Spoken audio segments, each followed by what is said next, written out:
Well, good morning, and this is the fourth one of these this week, so we're making very good progress through Isaiah, and we're going to finish off Isaiah 46, reading just verses 8 to 13.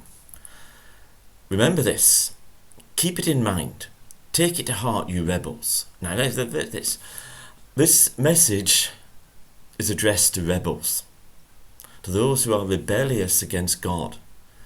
In the immediate context, it was to those who were in captivity in Babylon, where Israel had been sent to exile because of their rebelliousness.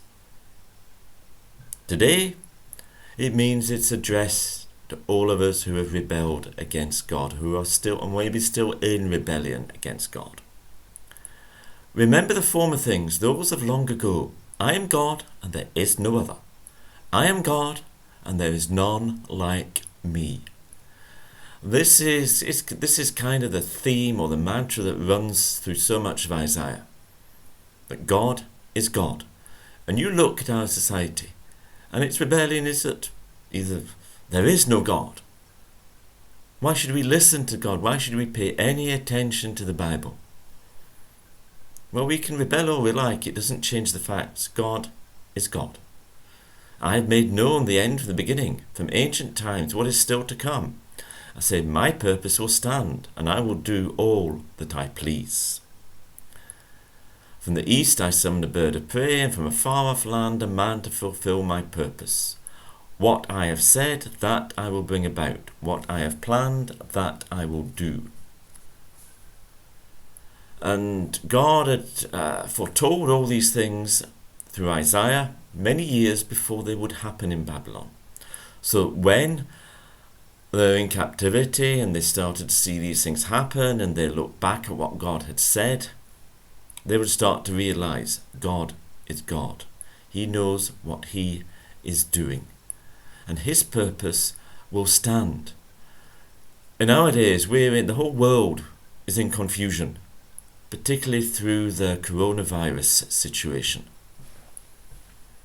And politicians don't know what they're doing.